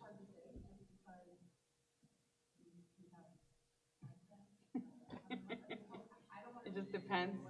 It's really Okay. fine. I was just calling it out.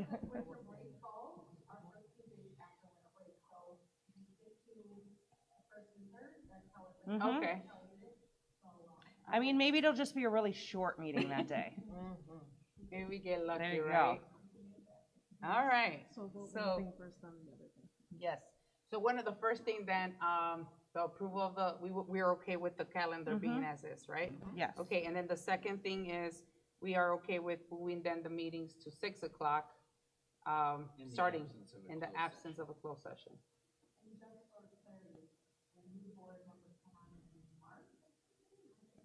May. Uh-huh.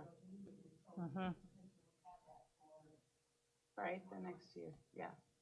It's okay, well. It if says on here, works. regular meetings typically begin at 6:30. Oh, and That's like a stamp on there or something? I was like, whoa, do they? I'm always late then. Okay. Okay. Okay. So then we are okay with that then? Yeah, I'm good with it, Daisy. All right. You're voting? Mhm.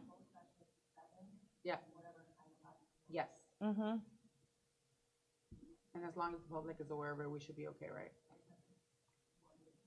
Mhm.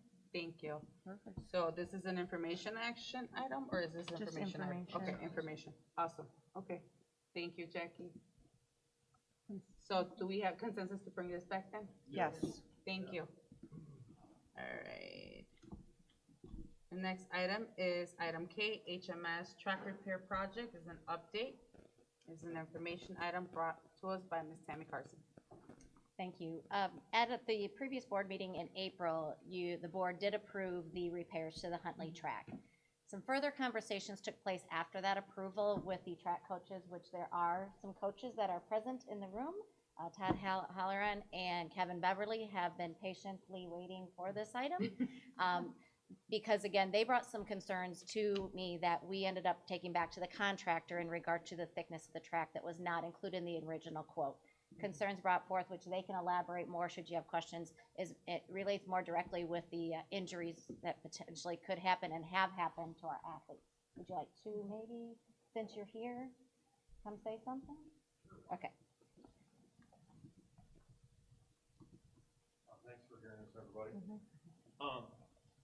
Our concerns, when we look at the track is extremely thin.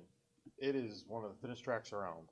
And our issues with track, and I'm going back probably about 12 years here, the thickness of the track leads to a lot of shin splints. And we have a ton of shin splints and ankle injuries and soreness. And by the time you get to the end of the season, when you need to be at your peak form, you're not. It is very difficult to train on that track day in and day out because it is just so thin. I'd encourage you to walk on that track and then walk on Huntley's track because they are very different. A few years ago when I was downstate and I was fortunate enough, I had a group that won a trophy and we went out on the track. It was like walking on a cloud. I couldn't believe how soft it was because ours is like running on concrete. It is extremely thin, and it actually, over time, I mean, I don't know how long it's supposed to go between resurfaces, but when it's that thin, it wears out fast. Like, we'll be back not that long down the road after you resurface it if it's going to be that thin. There's patches all over that track. There must be 100 patches on that at least. And we're trying to do the best we can with it, but it's extremely difficult when kids come up injured. The other variable that also comes into play on a thinly surfaced track is that it's much more likely to split with any heaving and freezing and thawing from the weather. So you'll have not only thin spots, like Mr. Halloran said, that go down to bare asphalt, but you also have cracks in between, which spikes can get caught in, stuck into. If you wanted to check on the validity of the injuries, I noticed Jenna Zimmerman was nodding her head as someone who has trained on that. She was nodding as you were speaking. And she went a lot faster than either Mr. Halloran or I. But yeah, it is a safety issue. It's also a efficiency issue. The more often you resurface that track, you're going to be spending big money on that. Whereas if you get the track done right, you can spread those repairs out over a much longer time period. This is an additional $38,600 on the approval of, this will move us to 192? No, that is what you originally Okay. approved. Or And based this is on an additional? policy, we have a 10% threshold that I can Right. adjust. Yeah. Mhm. This is over 10%, so that's why I'm bringing it back to the board. The company's holding our spot so that we can still get it done this summer, so it does not have that sensitivity, like the time sensitivity, like the playgrounds I discussed. So this can wait till the next meeting for approval. And it is supported by your budget. This is approved through the budget, yes. Okay. And is this going to, is this fixing the problem, or is this more just putting a Band-Aid on the issue with the track overall? Like with the resurfacing, is that kind of like when we redo the parking lots, or is this more like a full redoing of it? This is completely giving the track a new life, and today's request is adding a thickness to it to help prevent the injuries that the coaches spoke of. So going from 3/8 to 1/2. Correct. Yeah. I mean, it would just make sense that we're already investing the money into it, and if we're already, to prevent the injuries, and of course, to take all those, taking all those things into consideration, it just makes sense to invest the additional money to make it last longer and to prevent the injuries from happening to our athletes, so. Agree. I would be okay with that. Where is everybody at? Yeah, Yeah, I'm okay. consensus to bring this back then? Yes. Thank you. All right. Next, staffing request, 1.0 FTE for unaffiliated registered nurse. This is an information item brought to us by Mr. Kyle Gertis.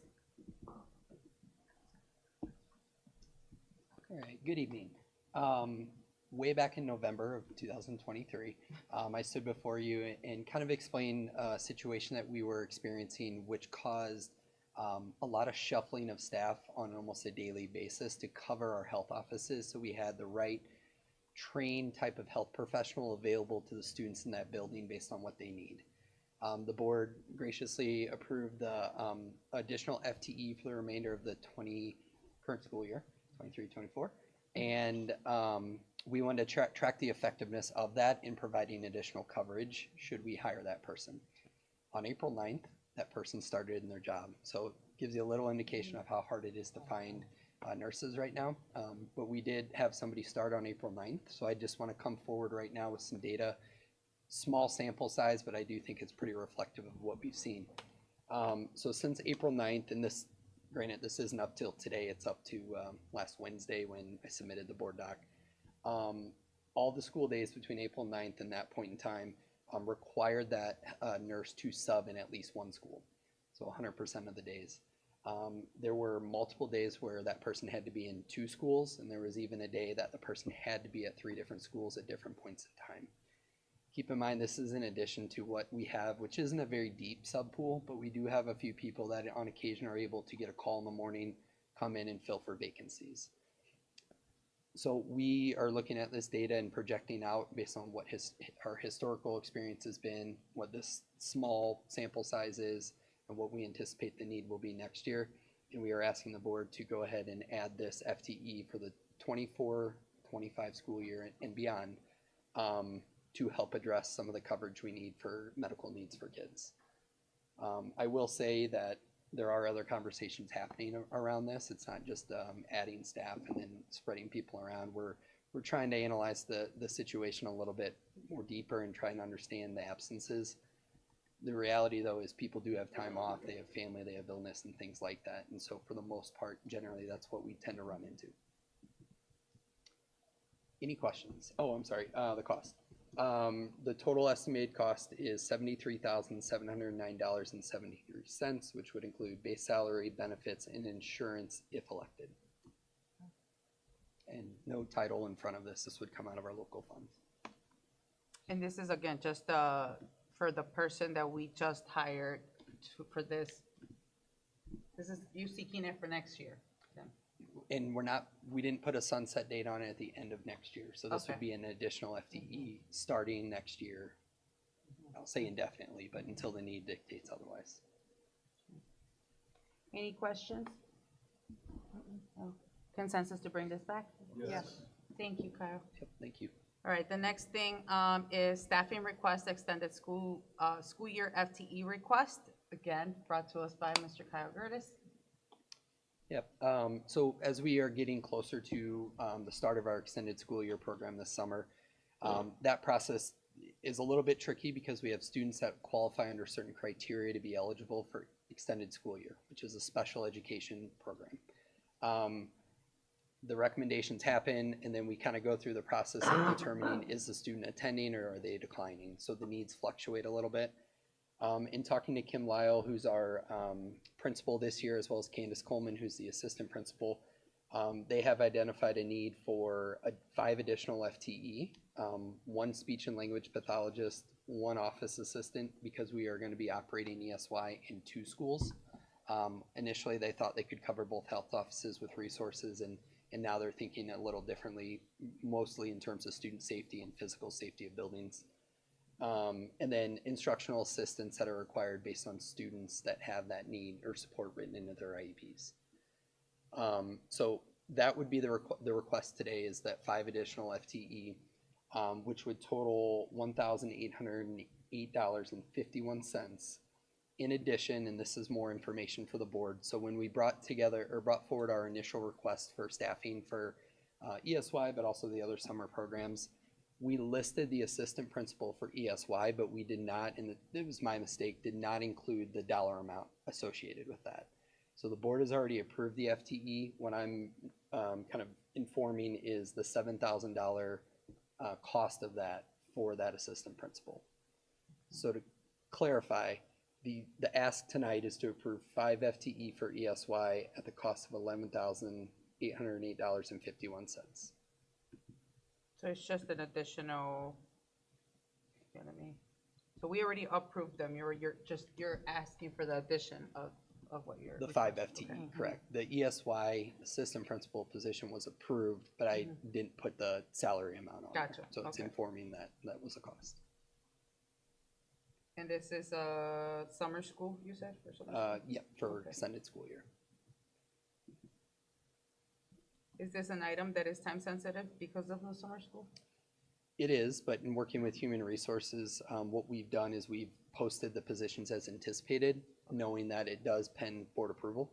So we are able to kind of start the process of identifying candidates that are interested, assuming that the board does ultimately approve at the May 21st meeting. Okay, and I was just asking because I know that we've experienced some challenges with obviously hiring speech pathologists and with hiring, right? But I saw a speech pathologist and I'm like, I think the benefit right now is, generally speaking, not all the time, we hire our own staff. And so we have a good pool internally, so our hope is that there's interest there. Awesome, okay, thank you. All right, so it's okay with it being an information and then bring it back for action? Correct. Okay. All right, consensus to bring this back? Yes. Thank you, Kyle. All right, item N, Greater Family Health MOU. And this is also brought to us by you? Yes, last one. Mr. Kyle Gertis. Really excited about this one. So I'll start with this. This is free to the district. Every year, there's state requirements for physicals and immunizations. And every year there's a deadline in October of when those have to be submitted. I think our health offices, our administrators, our health services manager does a really phenomenal job of getting that information out. But every year we kind of run into the challenge of we got a lot of students excluded because they didn't have either their paperwork on file or they were missing a component of their immunizations that they didn't get. So we've been talking a lot about how do we break down some of those barriers, because we know that cost is a barrier for some families, transportation's a barrier.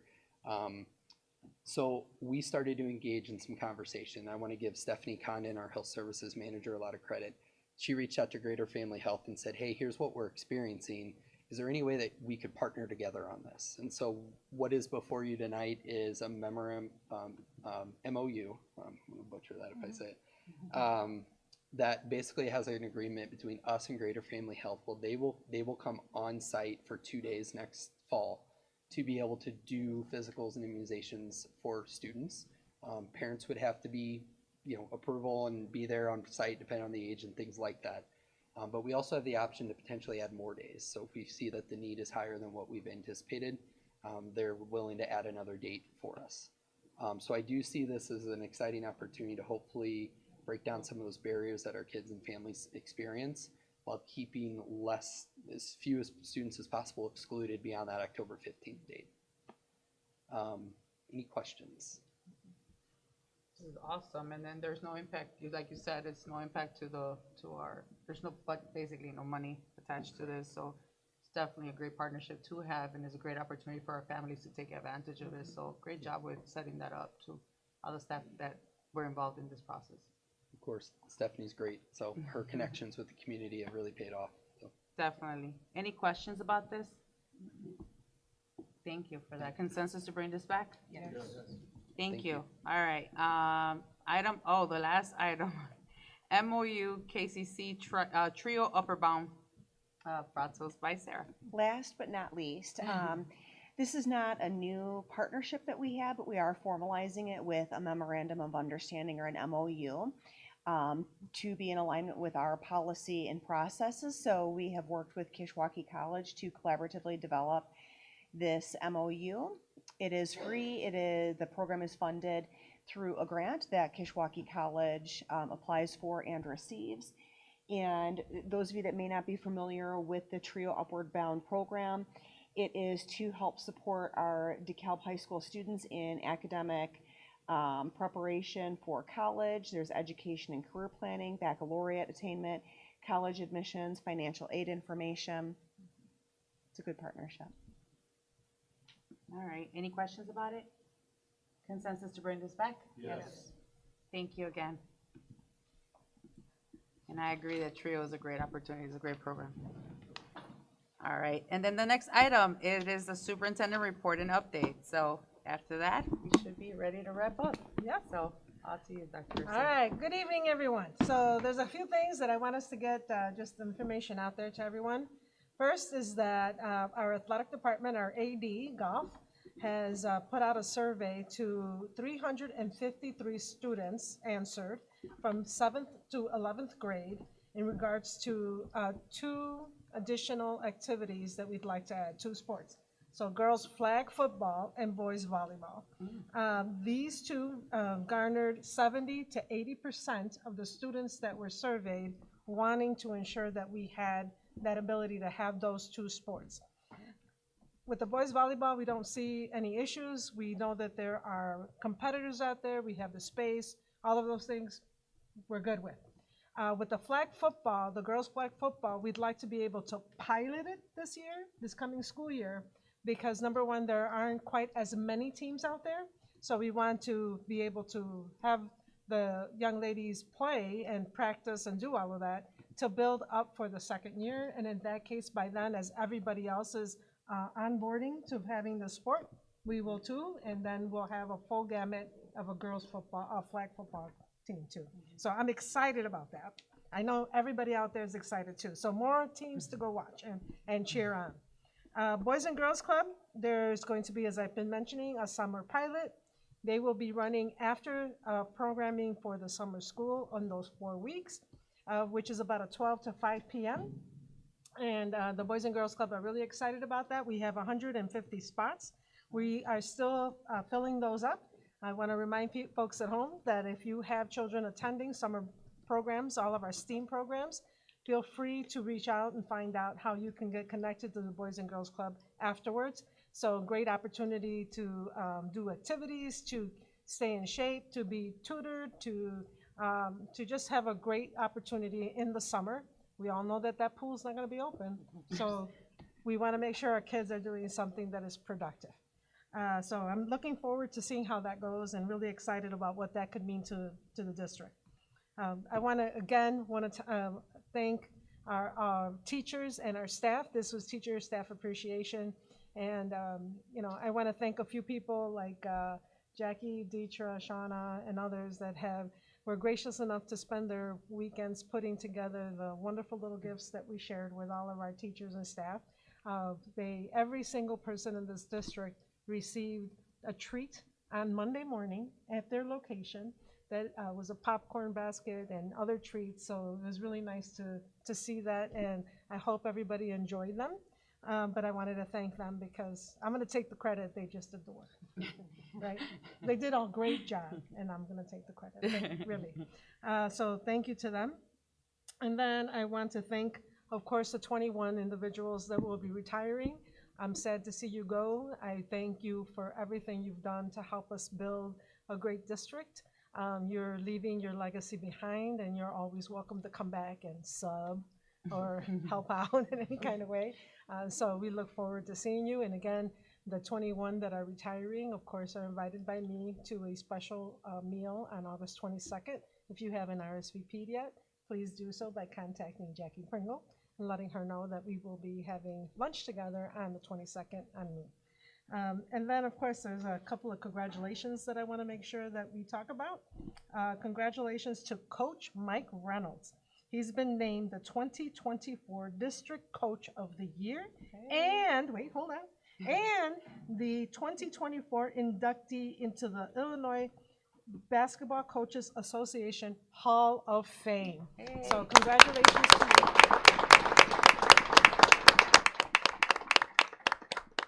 And there's more. So congratulations to our AD, Peter Goff, for being sworn in as the new president of the Illinois Athletic Directors Association that happened this weekend. So he's been wearing this big, very heavy ring, and we're really happy for him. Congratulations to him. Big things happening for DeKalb. And on that high note, I am stopping right there. Thank you to everyone for joining us, and thanks again to all of you for everything that you do for our district. Awesome. Thank you so much. Very exciting things happening in our district with everyone. So with that, it is now 8:53, and with that, I would like to make a motion to adjourn the meeting. Is there a second? Second. All in favor say aye. Aye. Aye. Thank you. Have a great night, everyone. Thank you for coming.